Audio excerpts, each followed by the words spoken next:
It was way back in 1945 when I joined a new theatre studio.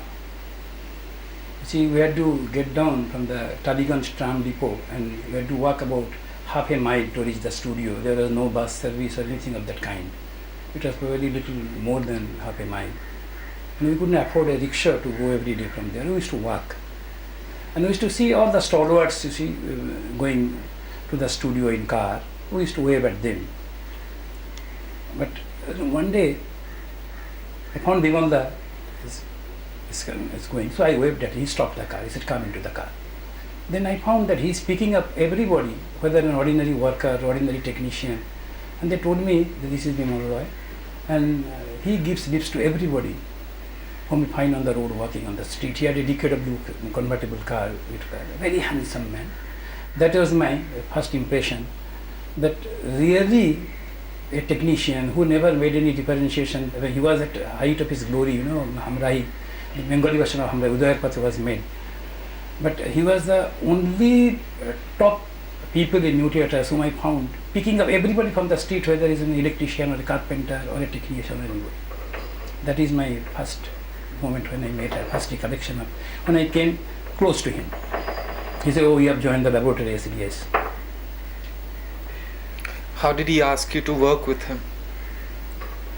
Oh, that is quite a long story. I was in the laboratory of the new theatres. And at that time I decided to quit new theatres because, you know, I'm a science graduate. I decided to join Badgate company as a chemical supervisor or something. I used to work in the printing department and my work used to get over by, say, 12 o'clock. At that time, one of his films was being edited in new theatres. The editor fell sick and the assistant had to take the burden. And assistant was also new. The assistant ultimately, who was my teacher, my guru, he asked me whether I can help him in my off time in winding and rewinding the negatives. Because, you know, those days there never used to be any rush print. Film used to be edited in negative picture and negative sound right straight in the movie order, no synchrometer or nothing like that shot. So he wanted a trained man who can wind and rewind the negative. I agreed. And I took the permission of my departmental head and I used to help that assistant editor who ultimately became my editor, my teacher. So there I used to stand behind the moviola because the belt of the moviola was missing. I used to move the spool with my fingers. And somewhere I felt that the film should have been cut. It is only your mathematical knowledge. They should have been cut above the sprocket, not below the sprocket. So there might be a missing. And yes, there was a missing and they couldn't trace it. So I said on the back, will you kindly see that shot, whether the missing has started from that shot. And he found there. So the editor told me, why didn't you tell then? I said, no, I was not sure. I am just winding and rewinding. I felt. So he just looked at me. And then after 2 days, he asked me, would you join the editing department from the laboratory? In new theatres, it was not encouraged actually, changing a department. So I thought it was a better fun, you know, it is much more creative. So he took the permission and I was transferred. And we had a trial of that film. And while editing that film, I used to feel that two songs are coming side by side. So there should be something in between. I used to feel that. So when the projection started, when the projection was finished, everybody felt so. Mr. B.N. Sarkar also felt so. So Bimal called a conference. He used to always consult all his unit members. He said, yes, everything is all right, Mr. Sarkar is happy, but he said, in between two songs, something should come, so we have to keep a shooting. So I said, Bimal, with your permission, may I say something? He said, yes, tell me what it is. I said, why not the previous big scene? Why not transpose it there in between the two songs instead of keeping it there? So all his assistants, they shouted at me, how? So he said, wait. He's right. Cancel the shooting. Keep that scene in between those two scenes. Because that was possible. I realized that. And he never used to, one of the fantastic quality he had, he never used to praise for doing something. And we had to understand that the praise is within his heart. It's not a verbal praise. So what he did, after 3 months of my editing, he called me. He said, I am making a film, I am supervising a film outside new theatres. Would you edit that film? I said, Nanda, I am here only for the last 3-4 months. You have that much confidence in me? He only said, if I didn't have the confidence in you, I wouldn't have asked you. If you want to do it, I'll be happy, take Mr. Sarkar's permission. That's how I became a film editor. But it is no surprise, because I don't think before Satyajit Ray came to the film, no director has given chances to so many new technicians, so many new artists. He made his first film, which is a landmark in Bengali film, that is Udayar Pathe, where he had all new artists. Hero new, heroine was a new, writer was new. Everybody almost he took in that film. They are all aspirants. Was he like a father figure or a brother figure to you? To me, he was a father figure. Definitely, he was a father figure to me. Absolutely father figure. You see, all through my life, I have always used, I used to wear his discarded dresses, which used to be, and he had no hesitation in giving it to me, call me and give it to me. That I put on weight, this coat doesn't fit me, so see. And he was an absolute father figure to me. He was like my father. How hot-tempered was he? Could he get hot-tempered? Hot-tempered? I have never seen Bimal raising his voice once to anybody, excepting once. Of course, I did that incident, very interesting incident. He has never raised his voice once even. Never.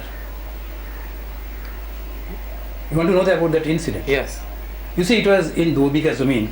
We used to shoot Parineeta in Bombay Talkies in the daytime, and we used to shoot Do Bigha Zamin in the night time. All of us were dead tired and tense. So after editing Parineeta in Bombay Talkies, I used to come to Mohan's studio, see the construction of the set. You know, as I wrote the script, I edited the film, I was his chief assistant director also. So in the night we were taking a shot, and it was a very, very important scene. And after something, camera trolleys forward to Biraj Sahani. So after every shot, Bimal used to ask me, okay? He used to ask me. So he said, is it okay? So I kept quiet. He said, one more take. So again he asked me, okay? So he said, why don't you answer? Why don't you say, okay, whether you like it or not? I said, no, Bimal, I think there should not be, camera should not trolley forward. I think it should be cut shot to his face. And that's the only time he shouted. He said, what difference it makes when I make a quick trolley or make a cut? I said, Bimal, don't get angry. You have asked my opinion. I have given you my honest opinion. I cannot say yes because you have taken it. So he just smiled and he said, come to the close shot. That was his greatness. Even if he knew I was wrong, I knew he would have taken the close shot. But he thought there is something which what I have said. So that is the only time I have seen him raising his voice. What difference it makes so that I have come to a quick shot. I said it makes a difference to me, that's why I said. So he took the shot, and when the Rashprint was shown, I found really there was very little difference. There was a difference. But I asked him which shot I should keep. And he said from the close shot. So that was his greatness. Even if he wouldn't have made any difference, he didn't have any ego that why I should listen to an assistant who is assisting me for the first time and he used to keep me. He was a very broad-minded man, very broad-minded. He had no faults? Well, everybody fault, I am no one to judge his fault. I was learning from him. So I was learning mainly from his qualities, how to keep a mind open, how to be, absolutely be in tune with a film, and how not to underestimate anybody's suggestion, but to listen to them and do your own, do what you think best. Could he be withdrawn or distant with his assistants? Would you get apparently he was withdrawn, apparently. But you see, you have to know a man, and for a very close quarter to know what actually he was. Many people used to think, they used to talk very little. Many people used to think he's proud. But he was the most kind-hearted man, a man without any artificial ego I have met in my entire life. And I can give you hundreds of examples on that. Even a production boy, had the guts to suggest him seeing something. And he used to listen to them. He never used to accept all of them. But if there was something in some of the suggestions, he used to accept even that. He had quite a few assistants, all very gifted people. Would the assistants get possessive about him? Would there be a kind of rivalry between the assistants? That was always there. Those age was the age of insecurities. You see, there was no film institute. There was no place to see a good film and to learn. And Bimal never used to teach his assistants. But when I used to get very puzzled. Why they are not asking him how he has done it, how he has thought of it? So I used to go and ask him that how you have thought of it, why you did this. And then I found, he's explaining everything in details. But he would have never on his own tell you why he's doing it. See, if I would have asked him how you thought about that sound effect, he would have said, Rishi, be intense. You can hear that sound. When you think of that scene, you can hear that sound. And he used to tell me that is how one should teach himself how to make films. Could you talk about the genesis of Do Bigha Zamin? You see, Bimal was a great cameraman, as you know. Baruah Sahab, Baruah Mukti and all these films, he photographed Devdas. He was a very great cameraman. When he brought me to Bombay, when he came down to Bombay, I could see the problem which ultimately I suffered. The problem of survival, physically, economically, problem of survival. So that time, the festivals were there, Bicycle Thief was shown, Rashomon, all these films were shown. So one day I had a frank talk with him. I said, you are like my father, I hold in you highest esteem. Are we going to go on making this film all through our lives? He said, Rishi, what can we do? I said, Bimal, why can't you make a film like this? He said, you get a story. So this film was being made in Bengali called Rickshawala. So I told him there is a story like this. He said, these are 3 short stories it looks like. I said, it can be joined into one page. He said, write a script then. Write in 6 or 8 pages. I wrote it in 24 pages. And I narrated to him. And he made it. And I knew it is so easy to write or visualize a film, to make how difficult it is. I realized when he told me, you will be assisting me in this film as my chief assistant. But since he was a cameraman, well, I learned almost all filmmaking from that film from him. It was shot entirely in outdoor. And it was so difficult. How you can shoot a scene in Howrah station or near the Howrah bridge with 2 artists, almost getting run over by a tram, things like that. He taught then how it can be done. And I'm talking about 1952. So you had to have a dummy camera, take a glamorous heroine in a rickshaw, put that dummy cameraman there. And he used to teach Balraj what is to be done. And a man used to stand with a wrapper around him with a hand-held camera. And suddenly the scene used to be enacted and the film used to be shot without knowledge of anybody. And you see those scenes, you'll be amazed to see that nobody watched it. And I learned from him. And I used to tell him, how did you think of this? This can be done in this way. He said, if you are a progressive, your path is not very smooth. You have to devise means and ways of how to shoot a scene, how to do it. Which was the most difficult scene to do in Do Bigha Zamin? Almost all the scenes, I should say, because they are mostly in outdoor and in Calcutta main street, and it is so difficult to shoot a film in Calcutta streets. So almost all the scenes shot in outdoor were very difficult. According to you, which was the most powerful sequence in the film? There are many, 2, 3, many powerful scenes due to brilliant acting, brilliant direction. There are many. If I ask you today, can you recall a scene from Do Bigha Zamin, which would you recall immediately? I think that rickshaw accident scene. That when Balraj is pulling the rickshaw, a boy playfully chases a girl and tells Balraj Shani to go faster, to move faster, and there is a horse carriage, hackney carriage going, so shot of the horse roofs, the sound is overlapped on the feet of that barefooted man, and he's whipping the horse, and the fellow is whipping a handkerchief, so the sound overlap on the whip. That sequence I thought was very powerful. It is said it was directly inspired by bicycle thieves. Would you say that's true? No.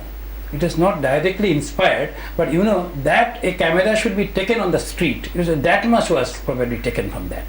No, you are inspired in whether from a literature or whether you've seen in life, you are inspired by something or other. Whether you have seen or read in the life or you have seen. But it is not a copy of Bicycle Thief, no doubt about that. But that a film can be made on the street with newcomers who are not known to the people. Where that the hero of the Bicycle Thief was a mason, I think. He was a mason who never came back to film again. So Bimal selected Balraj Shani, who was not known. He selected Ratan Kumar, who was a new boy, like that Jagdeep and others who were absolutely new. And he could shoot it on the streets of Calcutta with those people. Didn't Meena Kumari have a small role in it? That was guest role. Was it necessary, star value? No, he didn't depend. He wanted a middle class sensitive woman who is very sympathetic. The one thing in Bimal's nature was, he never has shown any pity to anybody in his life. He was tremendously compassionate man. Everywhere you can see compassion dripping from his films. Now, even in these scenes, he wanted a middle class lady who is not showing pity to that farmer's wife, who is compassionate. So Meena had that look in her, that mother who is compassionate. That's why she was selected. And moreover, we are working in Parineeta, so she became a member of her own family. So he told her, you do this role. She gladly did it. What was the audience reaction to the film? To the film, Do Bigha Zamin. Audience reaction, is always selected. You see, there is no unanimous audience reaction to one film. So the audience reaction was tremendous considering those days where a film of that type was made. Could you talk about his social commitment? Did he do it purposely, or did it come naturally to him? What did he want to do in a film? What made him distinct? You see, Bimal was definitely a socially committed filmmaker. You see the films he has made, right from, say, Hamrahi to Anjangad, to films he has made here, or his own films, especially Do Bigha Zamin, Naukri, Sujata, Bandini. He was a voracious reader, and he was a terribly socially aware man. Only thing, there was certain restriction which we all had when we came to Bombay, how to survive. But he was absolutely socially committed. He had never taken a theme which is reactionary in nature. Never taken any theme in his life which is reactionary in nature. Did he have any favorite writers, authors? His favorite writers and authors? All great writers. He used to read, every day he used to read one book. And which filmmakers did he like? Abroad and here? Well, Chaplin was a great favorite of his. I didn't, to be honest, I didn't discuss which filmmaker he liked, because at that time the filmmaker I liked was Bimal Roy. So, I was immersed in his work. But wouldn't you go together to the movies? Yes. Which ones did he like? Which one did he really want to see? He used to talk very little. You had to ask him. You had to ask him to know that, what did you find in this film? He would say one work, remarkable. Then he would ask you, will you eat something? So that again you have to pose the topic again. Would he take note of, say, his assistants' birthdays? Would he give you presents? Did he ever give you a present? No such outward gesture. But as I told you, it's not that because Bimal is no more here and he was my guru, I am praising it. I am not in a habit of doing so. As you know, even when Raj Kapoor was alive, I dedicated my film to him. Bimal never used to show any outward affection, but his heart was filled with affection for people. When you came to Bombay Talkies in 51, it got closed. So he said, you should not write to your family members for money, you should take it from me. 2 meals we had in his house. There was a cholera epidemic. He used to take us to doctors to inoculate it without showing any outward expression of love or anything, but his heart was filled with love for his people. Did he have any special taste for anything, whether it's clothes, food, books, any little characteristic of his? Books, he was very fond of books. Okay. What would he spend his money on? Probably on cigarettes. He used to be a chain smoker. And take tea and drink very little bit of tea, but constantly take tea. And he used to spend money not on himself. I've never seen him spending money on himself. Did you try to stop him from smoking? Oh yes. I think I was the only one who also behaved like his son, by telling him. He wanted to reshoot something he has shot. He will come out of the studio and say, Rishi, tomorrow I want to reshoot it. I said, why? No, I think I should have used 50mm lens. I said, what you have used? I said, 40. I said, what difference it will make? No, you see, it makes difference. I said, no, I will not allow you to shoot it. You complete the film, it is your own production, your own money. You shoot afterwards. He said, I don't get sleep. If I know I can improve a scene, if I don't get it done, I don't get sleep. I understand his agony. I said, okay, Bimal, shoot. But I used to stop him out of love. He could understand it. I used to control the production also. So I used to say, no. He said, no, Nishi, I don't get sleep if I don't rectify my mistakes. He used to be a good still photographer. Brilliant still photographer. You see if you meet Bodhi, Mrs. Bimal Roy, whom I call my Bhabi, you can see some of them. What did he photograph? lots of things. Man, he was a brilliant photographer. Have you seen Mukti? Pechi Borua's Mukti. That was the first time probably camera was taken to a jungle and it captured all the beauties of a jungle in wilderness. We are talking about his social commitment, but when Madhumati, what happened? Did he want to take a break? Because that was essentially a romantic... Again, this becomes a question of survival. You get definitely lost in Bombay, that is what I feel. Now, Madhumati was written by whom? No less a man than Ritik Ghatak. Nagin was written by whom? No less a person like Bijan Bhattacharjee, who was the father of this modern stage movement, this Navanna, one of the founding fathers of IPTA. So, there is a question of survival. I am told even, say, Lenin in exile worked as an extra in American films, I am told. I read somewhere, So, these are a question of survival from it. Even then he made a lyrical film, even in that commercial orbit, he made a lyrical film.